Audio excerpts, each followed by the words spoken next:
Alors c'est une bonne occasion de faire le point sur les directions. J'ai un peu grimpé.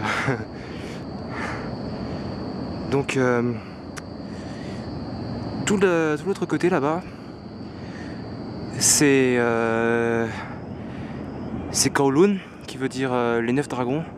Ça a à voir avec le fait que là-bas, tout au fond là-bas, ici, vous avez 8 montagnes qui représentaient en fait qui représentaient 8 dragons, et en l'honneur en fait d'un des derniers hauts dignitaires, on a construit un 9e dragon en fait, qui sont en fait des grandes tours d'habitation qui étaient le 9e. Donc le quartier s'appelle les 9 dragons.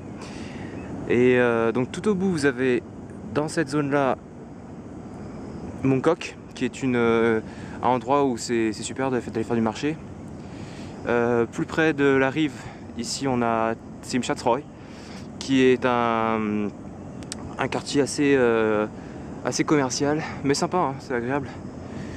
Et en fait de la berge, on peut voir un spectacle donc, de l'autre rive, de lumière qui joue sur les immeubles de Hong Kong. Ça dure une quinzaine de minutes, comme j'ai déjà filmé je crois. Donc à gauche, ici, c'est tout le quartier central, où on peut croiser des zones d'affaires, qui soient occidentaux, beaucoup d'anglais, hein, d'américains, des chinois aussi évidemment. Ensuite, avec l'espèce de bâtiment étrange qui est avancé sur la berge, qui est le Hong Kong Exhibition Center, qui vante un peu tout ce que est Hong Kong, le modernisme, avec les traditions, tout ça.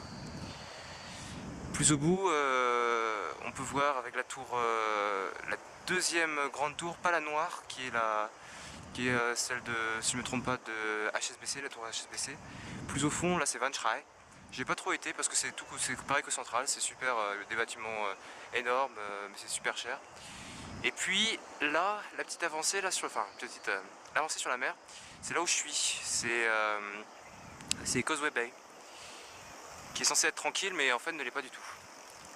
C'est-à-dire qu'on peut trouver, comme vous avez déjà vu, de la vie et des commerçants continuent à faire leurs affaires, mais presque à 3 ou 4 heures du mat, il n'y a pas de problème. Donc voilà. On continue.